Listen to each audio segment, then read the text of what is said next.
Quebec Liberal MP Anthony Housefather has said releasing this report is a delicate issue but needs to be looked at. Anthony Housefather joins me now. Mr. Housefather, welcome back to the show.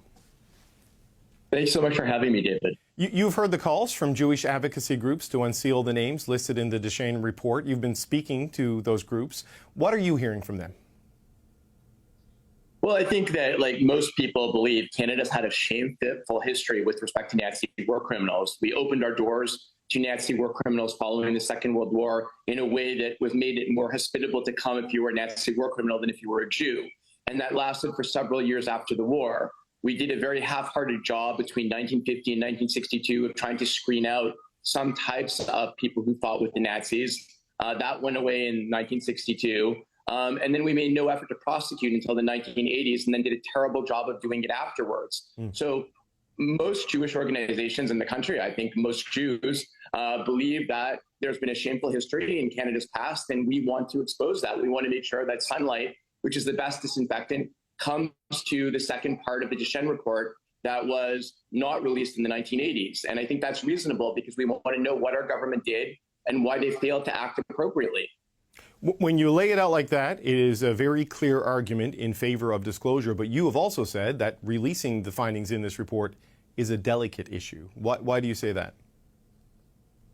Because the Deschenes report in the second phase has some stuff that I think we really need to think about for privacy reasons and for justice reasons. For example, there's a master list that's contained there that has all kinds of names of people that Deschenes concluded were not prosecutable in Canada. Do we need to actually know those names, or could we just know the stories of those people and how Deschenes investigated? So I think there's a lot of careful thought that needs to go out into some parts of this, but the vast majority of the report should be made public. And I am confident that civil servants doing this job will come to that conclusion and will effectively determine what, if anything, should not be released. So you sort of see, I guess, an argument that people who were on that list, who would have fought for Germany, who would have fought for the Nazis, but wouldn't necessarily be war criminals, of not releasing their name. Am I understanding you correctly? Of protecting it for those reasons? Well, I mean, number one, I think again, we don't know. There may be people on the list who they never fought with the Nazis, right? I don't know. I haven't read the second part of the report, and I don't know who's on the master list. They could have investigated some people and found no harm whatsoever. And then there's a second thing. If these people died 50 or 60 years ago and their children or grandchildren are now living in Canada, do they need to be stigmatized because an ancestor's name is in the report? I'm not sure if that's necessary. What I do know is that the vast majority of it can be made public, but there may be elements of it, and we should be talking to the communities that are the most greatly impacted, the Ukrainian community, et cetera, to try to reach a consensus of where the fears are. Because I've heard from a number of my Ukrainian friends the fears that families would be stigmatized about something that somebody who died 60 years ago did, and maybe the information of what they did is important, and certainly the way the Canadian government treated this issue is important, but maybe the name itself of somebody who died a long time ago isn't that important. It's an interesting point. I wanted to get your perspective, Mr. Housefather, on another, I guess, an argument or an explanation we've heard since the Hunka controversy sort of put this, on the front burner. And that's the explanation that Eastern Europe during the Second World War was a very complicated and difficult place, and people who signed up to fight for Nazi Germany in countries that had been occupied by Soviet Russia, the Stalin regime, weren't necessarily signing up because they believed in what Hitler was advocating. They just wanted to fight Stalin, and they wanted to fight Russia. How do you feel about that explanation when it's laid on the table as almost like a justification for it? I mean, again, I understand, for example, in Ukraine, there was the Holodomor in the 1930s where Ukrainians were starved by the Russians and millions died.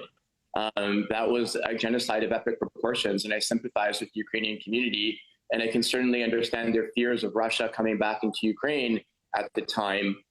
But at the same point in time, you have to acknowledge that Ukrainians at the time were seeing their Jewish neighbors being rounded up and shot in pits or evacuated from their towns and disappearing. So there was no way that people would have voluntarily joined the German forces without knowing that they were massacring Jews. So it's very hard as a Jewish Canadian to sympathize very much with the argument that people who voluntarily enlisted to fight with the Germans, were anything but, people who were perfectly okay with the idea of Jews being massacred. And that's just not okay.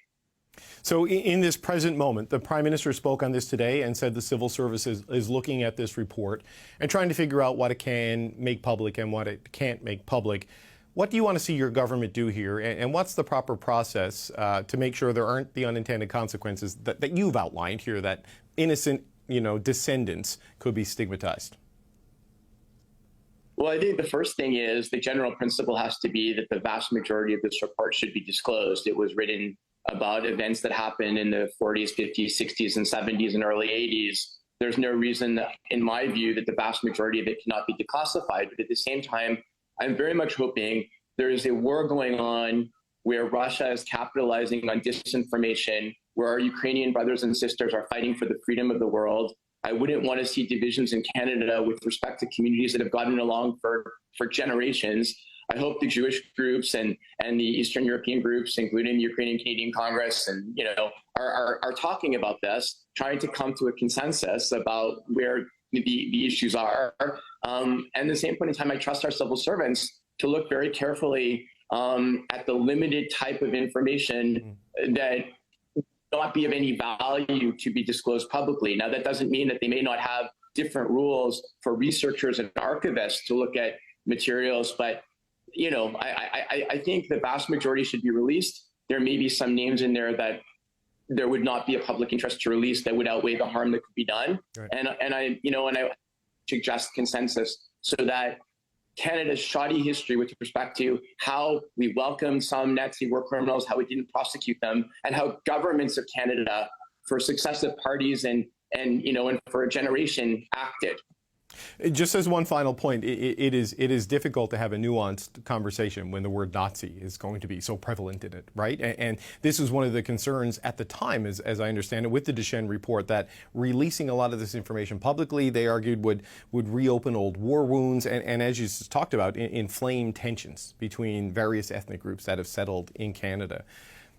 Has it changed enough since the 80s when this happened that you think it could be okay? I mean, I think we're a couple of generations removed, but the wounds are still, I think, there in certain ways. And that's why I want to make sure we're sensitive in how we do this. Like, again, I think how the Canadian government acted is incredibly important for everybody to know, and nothing should be hidden. Right. I think the responsibility of ministers and civil servants and the RCMP, all of these things should be known. Whether the names of individuals who are long since dead need to be known, I think that's a different question. But if somebody, of course, is alive who's committed war crimes, then we should know who they are and they should be prosecuted to the fullest extent of the law. Right. Liberal MP Anthony Housefather, thank you so much for talking about this with me today. Thanks, man. Pleasure, David. Thank you so much.